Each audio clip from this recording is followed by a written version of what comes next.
పరమేశ్వరుణ్ణి ఎలా ప్రార్థన చెయ్యొచ్చో, ఆయన ఎందుకు అనుగ్రహిస్తాడో భాగవతం ఆవిష్కరిస్తుంది.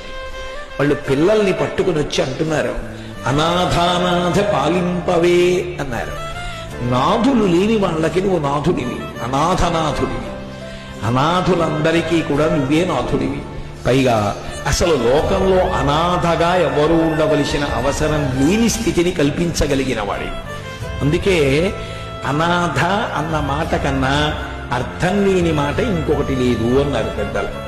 ఎందుచేత అంటే ఒక మాట ఉందనుకోండి, నామం ఉంటే రూపం ఉంటుంది. అలాంటి వాడు ఎవరో ఉండాలి అని. అనాథ అన్నాను అనుకోండి, ఎవరో ఉండాలి.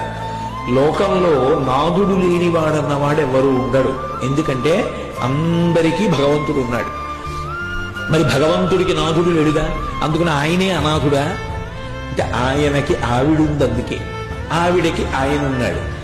మరి అందరికీ ఎవరో ఒకళ్ళు ఉన్నారు, అసలు ఎవరూ లేని వాళ్ళు లేరు.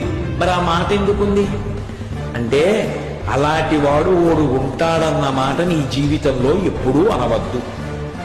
అందుకే లోకంలో ఉండని వాడెవరంటే అనాథ. అనాథలన్న వాళ్ళు ఉండరు, అందరూ సనాథులే. అందరికీ భగవంతుడు ఉన్నాడు కాపాడటానికి.